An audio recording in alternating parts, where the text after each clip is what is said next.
¿Qué tal? ¿Cómo está? Muy buenas noches. Un placer saludarle. Soy Fernando del Rincón. Bienvenido a Conclusiones. Hoy es viernes y algunos de nosotros sobrevivimos la semana.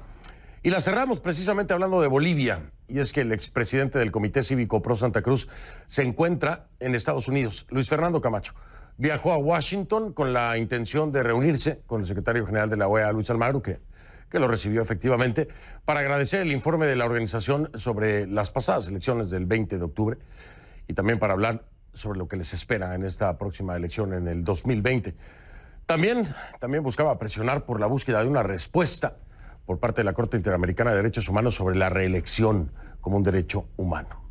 Pero todo esto en el medio de una polémica aún por un audio filtrado en el que hablan él y el líder cívico potosinista Marco Pumari. Luis Fernando Camacho es mi invitado esta noche.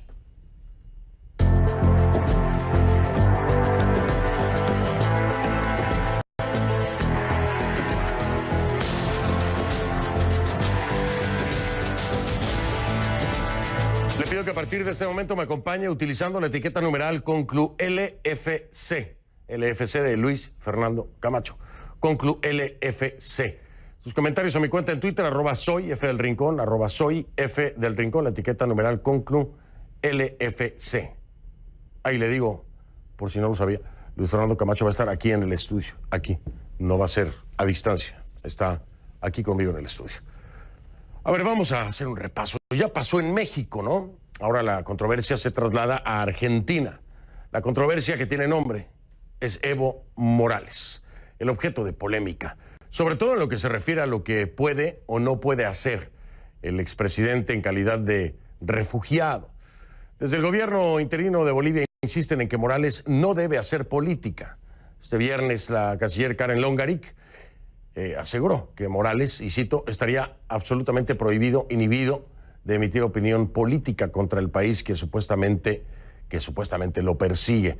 Ayer mismo me lo decía aquí en este programa la canciller Longarik. Esas declaraciones, por supuesto, respondían a los comentarios en Twitter del expresidente, porque hoy Morales ha tuiteado 5 veces y todas han sido para referirse al gobierno interino de Bolivia.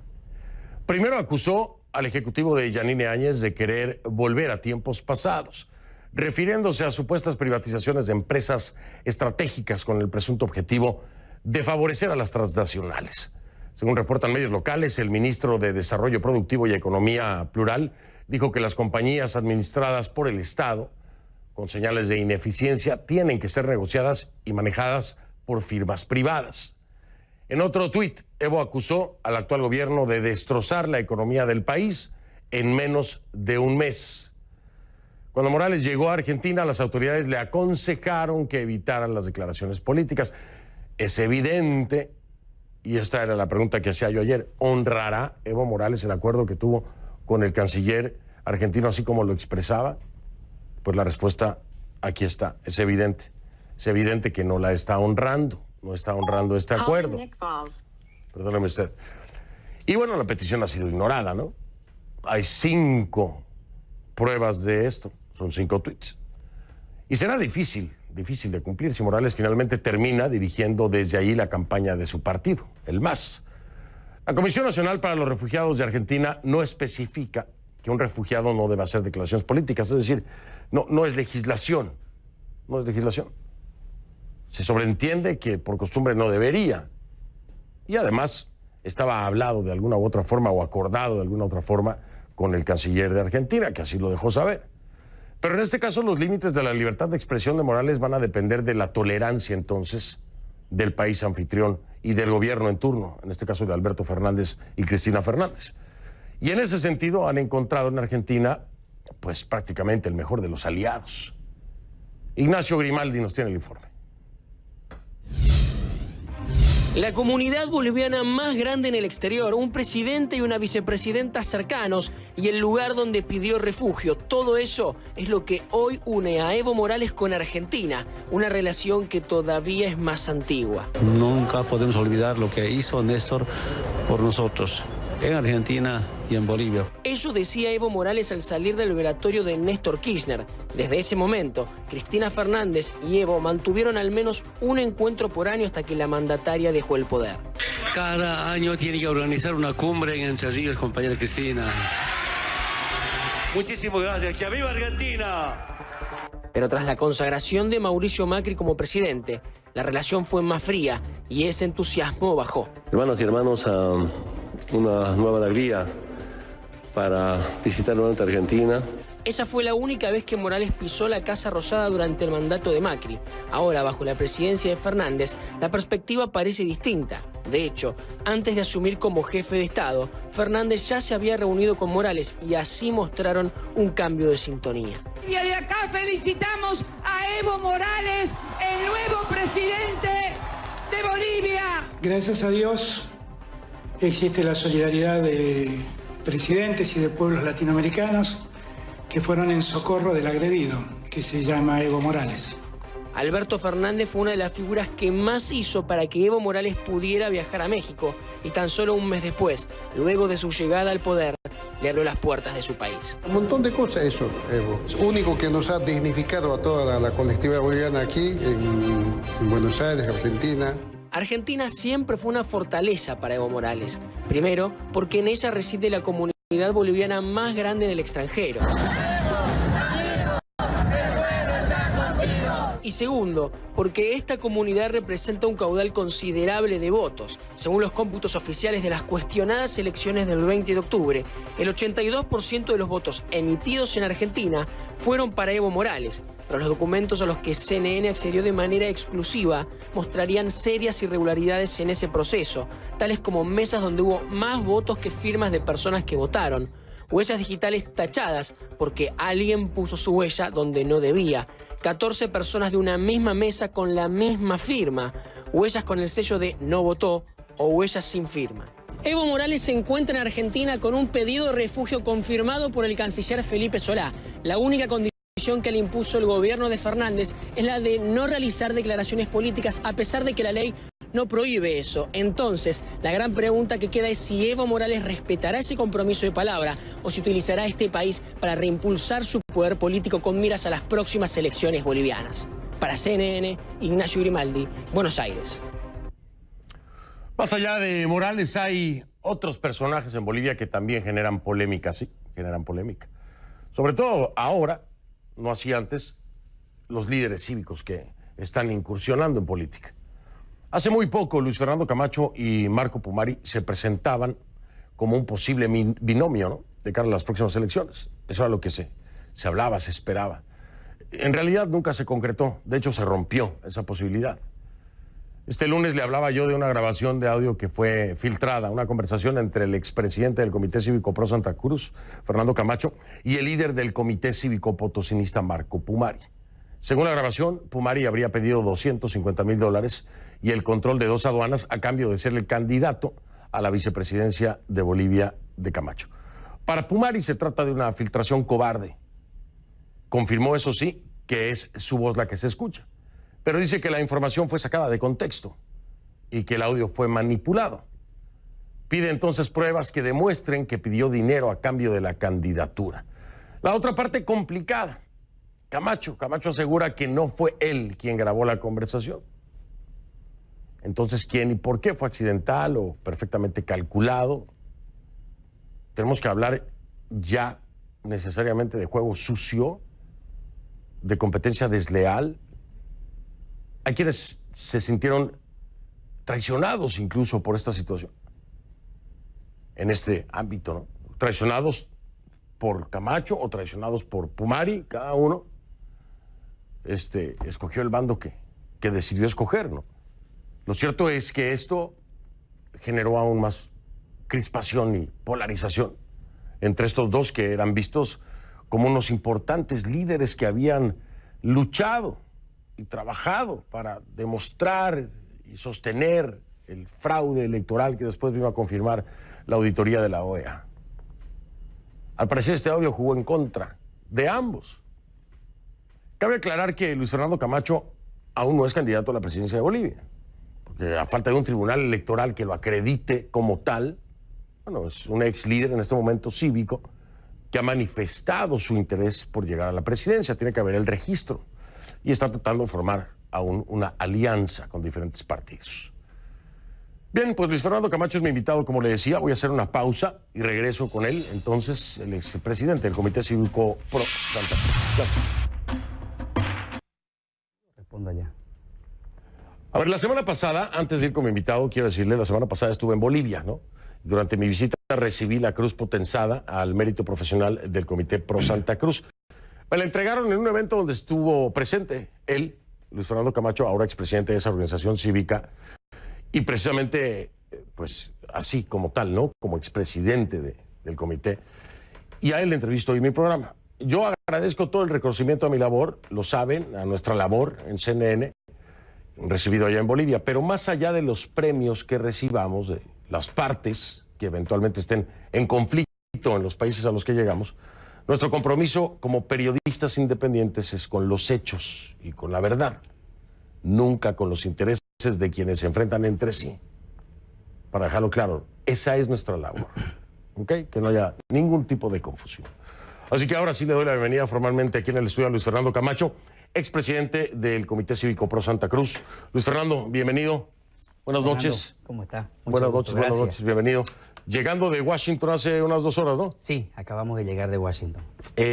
¿Cómo le fue? ¿Bien? Bien, bien. La verdad es que fue una visita bastante planeada. Había que cumplir 2 compromisos con el pueblo boliviano, ¿no? Y cuando hablamos, si bien ya no estoy en el Comité Pro Santa Cruz, tenemos el compromiso de transmitirle primero el agradecimiento al secretario de la OEA. ¿Por qué? Nosotros fuimos los principales críticos en su momento por la falta del pronunciamiento acerca de la solicitud a que puedan decirnos si el artículo 23 de la reelección era o no compatible con la sentencia que había salido constitucional. Entonces, uno de los puntos era concluir o por lo menos apresurar los tiempos. Si bien ya tenemos un gobierno transitorio, es necesario que nosotros consolidemos la democracia en Bolivia. Cerremos todos los candados posibles para que Bolivia no vuelva a sufrir esa ruptura constitucional. Y uno de ellos es justamente esa interpretación. La reelección, ¿no? Exactamente, que tiene que haber para la reelección. Bolivia tiene que tener la posibilidad de tener una reelección, como dice la Constitución, pero que se respete, tal como está. Y ya no más. Y ya no más. Es más, valdría la pena plantear, como en muchos países, de que esa persona no puede volver a ser presidente.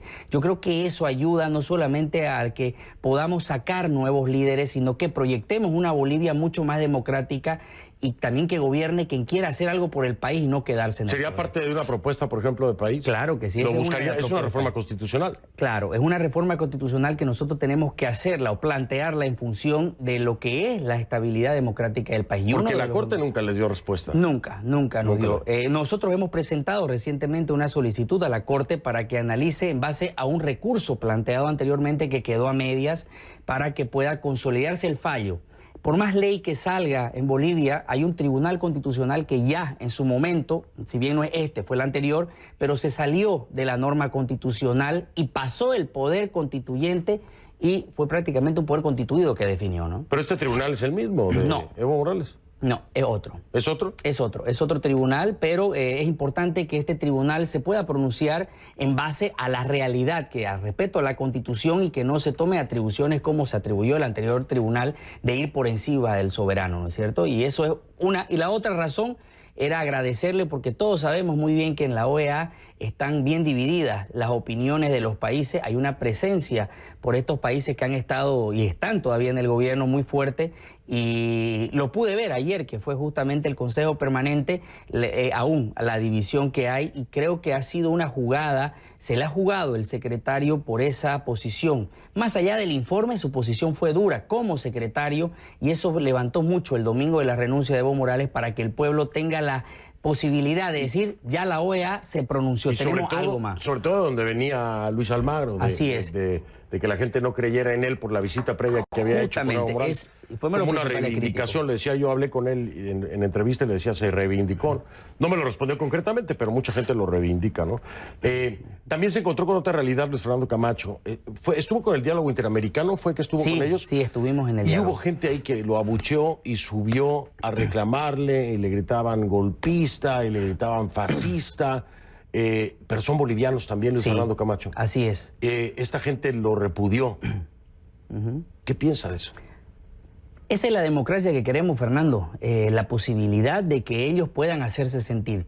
En su momento te comentamos de que había muchas mentiras por parte del gobierno a muchos sectores y que ese fue justamente uno de los trabajos que hicimos en la Ciudad de La Paz, hablando con todos esos sectores que apoyaban a Evo Morales y que creían el discurso de Evo Morales. Entonces, que estas personas también formen parte de esa mentira que tenía el gobierno y sean víctimas de esa mentira es una. La segunda, que si bien puedan saber, también tienen el derecho a disentir.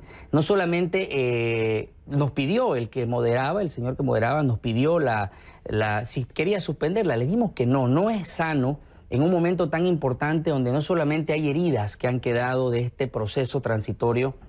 No se olvide que hay personas que aún creían que de verdad el sol se iba a esconder si Evo Morales ya no era presidente. Entonces nosotros tenemos que ser conscientes de que estos escenarios van a tocar de aquí para adelante en muchas oportunidades, pero que tenemos que estar dispuestos a escuchar y hablar. ¿Y habló con ellos? Sí, claro.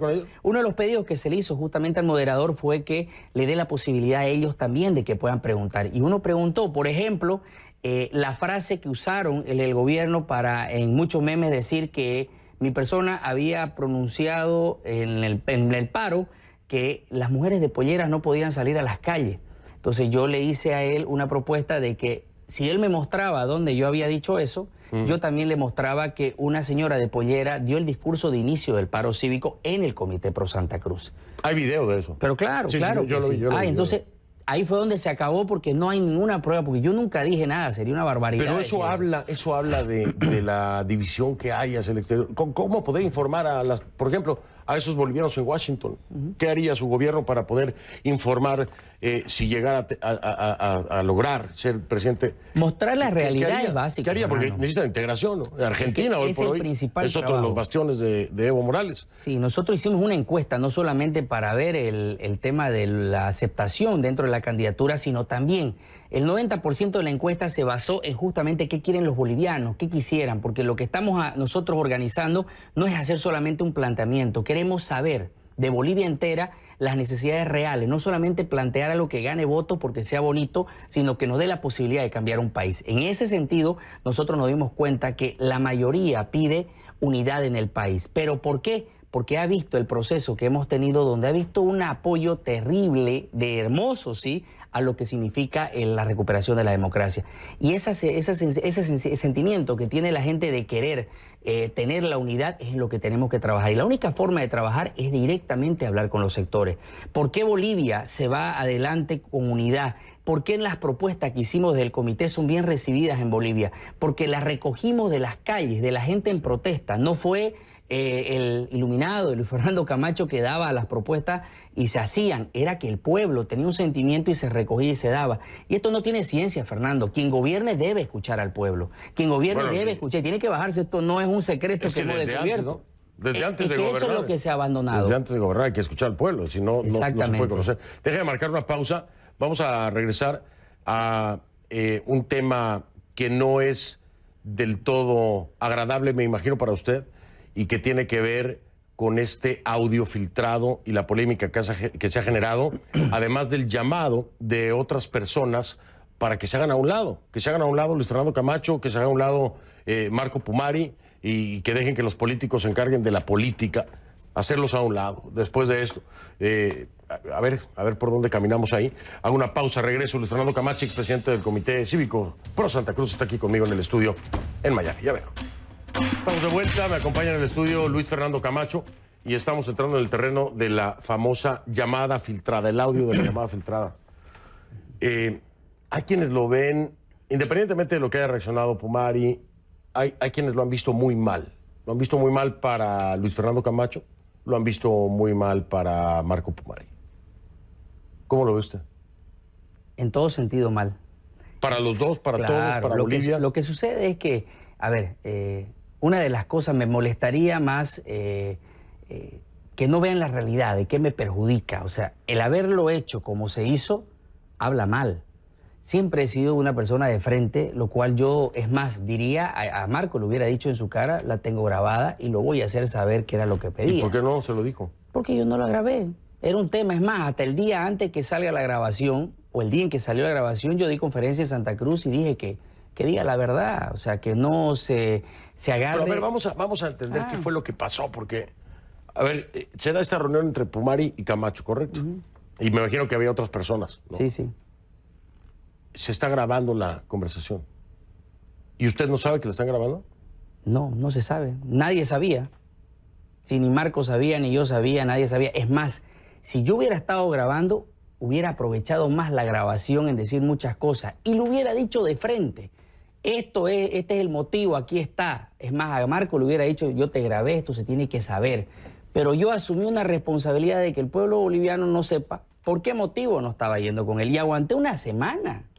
Una semana aguanté de crítica de que era yo el que estaba dejando el binomio, y no es así, digamos, ¿no? O sea, entonces yo hubiera aprovechado con mejor razón y decir esto es, pero no, es más... Pero a ver, ¿no resulta muy conveniente que se haya grabado la conversación y solamente salga esa parte que afecta directamente a Pumari?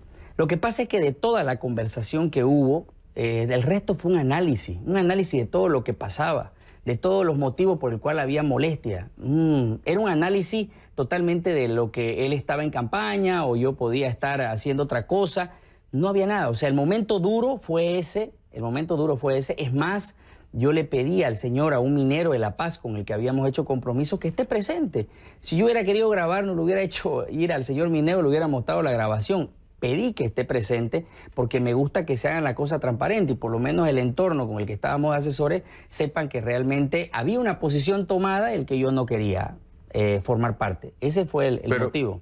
Para muchos resultó conveniente el que se filtrara solamente ese segmento y que fuera grabado. ¿A usted le queda claro que fue grabado por alguien de su equipo? Lo que dicen es que no, ¿no? Lo que dicen ellos. Ahora, hubo una molestia, sí, hubo una molestia en la mesa, por eso es que coincide, de que justamente, y está en la grabación, primero pasan un pequeño pedazo de 2 minutos y de ahí pasan una grabación de 7, la amplían la grabación, ¿no? Donde hay otros aspectos mucho más ampliando lo que se había dicho. Pero yo no veía pues ninguna razón para hacerlo público porque creo que hay hasta testigos donde pueden decir yo estaba cuando lo hizo, o sea, no veía sentido de grabar algo. Lo que sí vi la molestia de uno de los señores que estaba con él porque dice, yo no sabía que él había aceptado la vicepresidencia, eso no se hace, porque yo estaba apoyándolo porque él quería ser presidente. Entonces, cuando sale el audio, amarramos lo que pudo haber sido, pero yo la verdad es que no sé, he perdido contacto con él y no sé qué pudiera haber pasado, pero como le digo, creo que si lo hubiera grabado, hubiera aprovechado mejor la grabación para hacer algo, si estoy hablando de una posición dañina, de hacerle daño a alguien. Luis Fernando Camacho, ¿cuándo se entera que hay una grabación? En el aeropuerto. En el aeropuerto. Estamos hablando de el domingo de la semana pasada.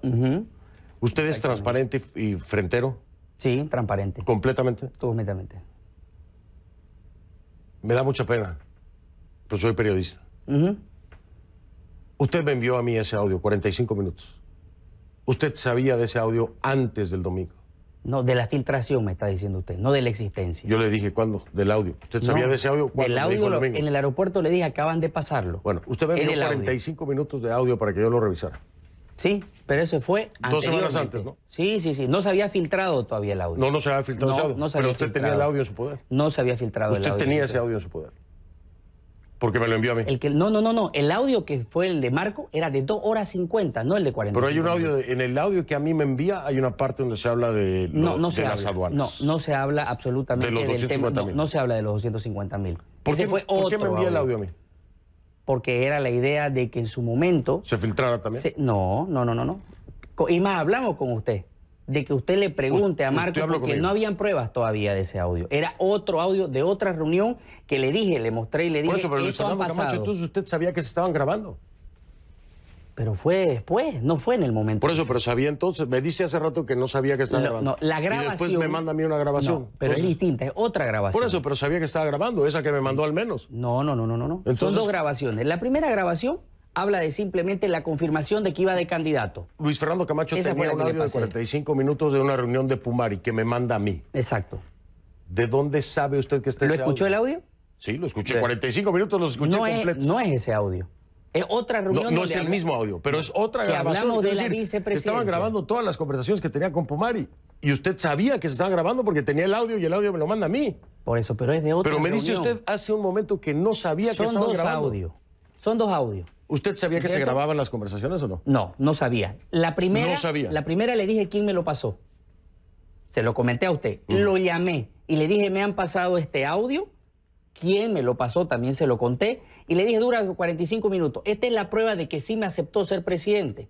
Vicepresidente. Y ese audio fue el que le mandé a usted y le dije, pregúntele a él si aceptó o no ser presidente. No hablaba de los 250.000. Y le dije, me lo pasaron del hotel, se lo dije a usted, me ofrecieron el audio para pasármelo del hotel porque sí lo estaban grabando. De la misma forma le pudieron haber ofrecido el otro audio. No, pero es que esa reunión, la reunión de esa fue en otro lugar. El otro audio le pudieron haber ofrecido de la misma forma.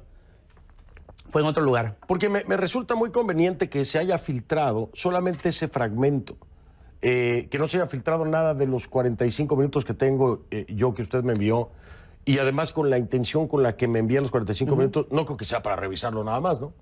El audio que le pasé tiene un objetivo, donde él acepta ser vicepresidente y que me lo pasaron una semana después y le dije del hotel me lo pasaron. Quiero que usted verifique de que sí me aceptó ser vicepresidente. Cuando hablé con él, pregúntele. El audio ese no hablaba nada y le dije la fuente, viene, lo han pasado el audio de acá. No decía nada malo, solamente decía de la vicepresidencia que él había aceptado. Y ese era el audio que yo tenía. En ese audio no se mencionan, es cierto, los $250.000, no se mencionan. No se menciona. Pero sí se habla de las aduanas.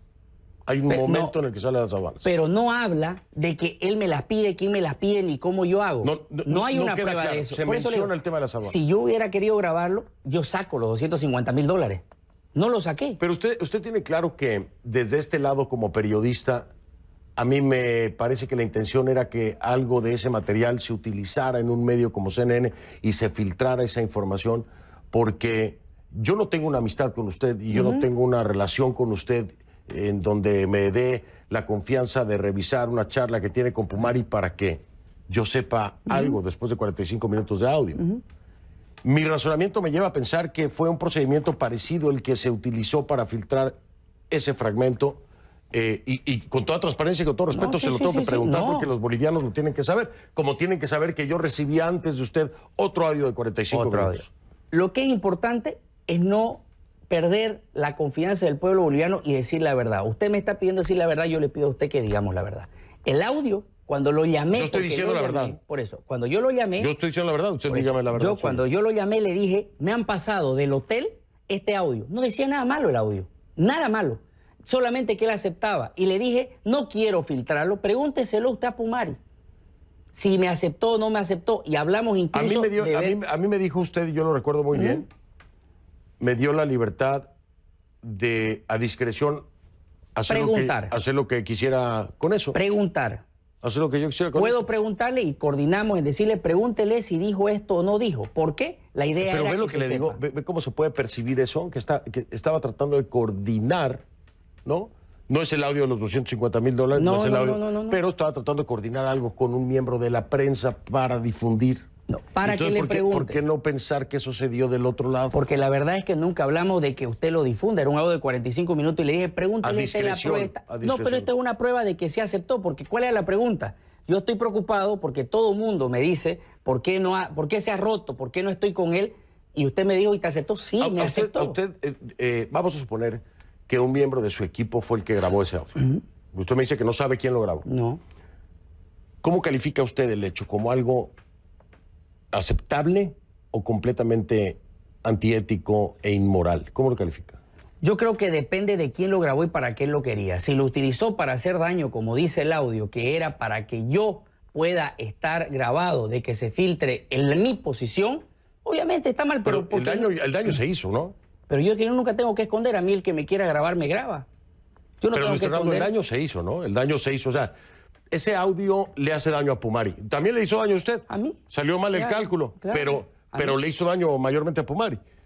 Entonces iba con esa intención. Yo la verdad es que no veo que eso hubiera pasado en Bolivia porque, como usted dice, fue una parte muy corta. El audio era del segundo audio. No, pero es gravísimo. No, pero el segundo audio de 2 horas 50, que fue el que le dije yo, que estaba el de 2 horas 50, que es el que se había filtrado, ese es el que no llegué a tener, que le dije, le paso el de 45.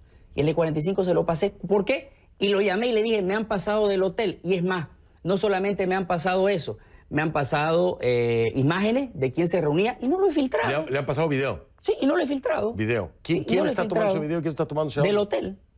Del hotel. Me lo han pasado y no tengo ni por qué esconderlo porque no lo grabé yo. Es más, le dije la fuente. Le dije a usted, del hotel me han llamado, me van a pasar y ahí está la confirmación. Que es algo que yo, no es que no le crea, pero yo no puedo comprobarlo de manera independiente. Y hasta que yo no lo compruebe de manera independiente, no hay problema. yo no puedo certificarlo. De la misma forma, esos 45 minutos de audio, yo no puedo o no podía verificarlo de manera independiente que fuera Pumari. Como tampoco sé de dónde viene, y con la responsabilidad de un periodista, eso no podía tener ninguna cabida en este espacio, ¿no? Para dejarlo aclarado. Ahora, la gente piensa, en definitiva, que si no fue usted, fue alguien de su equipo el que filtró el audio. ¿Qué le responde usted a eso? Le hago una pregunta. ¿Qué le responde usted a esa gente? No, le hago una pregunta. Yo con eso se responde todo. Si yo lo tenía el audio de los 45 minutos que me pasaron del hotel, ¿por qué no los pasé? Esa es la mejor respuesta. ¿Por qué no los pasé si ya él confirmaba que era mi vicepresidente? Porque no tengo por qué pasarlo ese audio. Le decía a usted, pregúntele a él porque si realmente... Tal vez, le contesto, usted me preguntó, porque tal vez la noticia de que había aceptado, pues se podía dar en cualquier momento y no iba a tener una repercusión negativa. Pero usted dice que ese audio habla de las aduanas. De los 250 y las aduanas...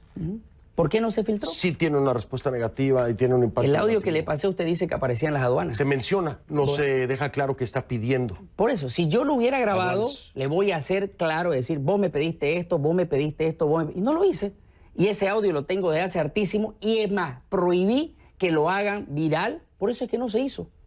Nunca se hizo. Ahora, es más, ni hablé del audio en ningún momento, ni de los videos, ni de nada. Que hay cosas muchísimo más grandes que me pasan porque agarraron y dijeron, esto es lo que ha pasado con Pumari. Y lo único que le dije, el audio dice que sí me aceptó ser vicepresidente. Pregúntaselo, nada más. Ahora, pero de ahí al segundo audio, o sea, si yo hubiera grabado el segundo audio y lo hubiera hecho circularizar el primero. No es que aguanté casi 2 semanas de que me juzguen sabiendo que tenía, pero no lo podía pasar. Y no pudo haber sido ya desesperación precisamente decir, hay que parar esto, vamos a... No, porque ya había tomado la decisión, ¿no? ya había tomado la decisión. Hay mucha gente que va a ser difícil, cuando pasan estas cosas es difícil convencer a la opinión pública, porque en la vista de la gente favorece mayormente a una persona que a la otra.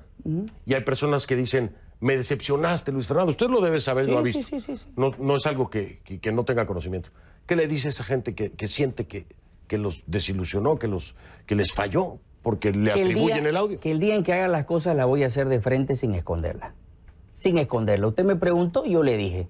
Yo cuando le mandé el audio, fue el audio de 45 y solo hablaba de la vicepresidencia. Nunca tuve absolutamente ni la intención de decirle, o más fácil hubiera sido, mira Marco, te tengo grabado, vení de mi vicepresidente, pero no, yo quería romperla, la relación, por lo que había pasado. Simplemente eso. Pero de ahí para adelante no me interesaba si él iba solo o no iba, como se lo dije. Y si el audio lo hubiera querido grabar, hubiera podido grabar muchísimas cosas más que hubiera podido decir, pero tenía 2 horas y media de cualquier charla, Y lo único que hice fue a lo último, esperar ese momento. Y la persona que estaba con él demostró su molestia porque no le había dicho la verdad. Pero ahí para adelante, el que más se perjudicaba era yo con el audio. ¿Por qué? No creo. Claro que sí. ¿Por qué? Claro que sí. ¿Por qué? Porque si él es mi alternativa de ser vicepresidente, ¿cuál es mi intención de fregarlo a él? Si él puede ser igualito candidato. Le voy a decir, porque ya usted y él no se habían puesto de acuerdo para ser binomio, y entonces lo quería hacer a un lado porque él tiene el potencial de competirle. ¿No? Pero está de acuerdo que tiene el potencial de competirle, ¿no? Marco, tengo la encuesta que ha salido y se la dije también. ¿Y por qué no sale eso en el audio? Le dije, vos sabés perfectamente que las encuestas no salís vos primero y que las encuestas están manipuladas. Y él lo acepta y ahí no sale. Y las encuestas que han salido lo ponen a Marco Pumari de cuarto. Bueno, ahí está el tema del audio, que ha traído una cadena de consecuencias. Una de ellas es que muchas voces se levanten, muchas en el ámbito político, ojo, no estoy hablando del pueblo, se levanten y digan, Luis Fernando Camacho, Marco Antonio Pumari, háganse a un lado, dejen que nos encarguemos. Ustedes jugaron un papel muy importante, se lo reconocen a los dos, pero les dicen, lo de la política déjenlo, háganse para los lados. Nosotros nos encargamos de eso. ¿Qué piensa? No, yo creo que todo aquel que quiera participar de un proceso eleccionario lo puede hacer. El compromiso que yo hice para poder participar del proceso que viene eleccionario fue justamente la indiferencia que vi de muchos políticos, no voy a decir todo, de muchos políticos frente a la lucha democrática. recoger el sentimiento del pueblo y llevarlo el sentimiento del pueblo ante la gente fue justamente lo que me llevó a hacerlo, porque lamentablemente no se había escuchado. El éxito de esta movilización no fue de Luis Fernando Camacho, fue de todos los bolivianos que tenían un sentimiento y que lo único que hicimos fue recoger ese sentimiento y llevarlo a la protesta. Pero sí está de acuerdo conmigo en que, hablando de política, bueno, ¿cuál es su experiencia política? No, yo no tengo experiencia política. No. Y lo he sido franquísimo. No, yo no tengo experiencia política. Ya a eso se refieren los políticos. ¿Cree que es necesario, indispensable, ser o saber de política para ser presidente de un país o no? No, yo creo que lo que hay que tener primero es la voluntad de hacer las cosas bien. Segundo, tener la voluntad de cortar con toda la corrupción, tener las ganas de crear una nueva Bolivia, una estructura donde el Estado quede debilitado en la parte económica y se distribuya al resto de los departamentos.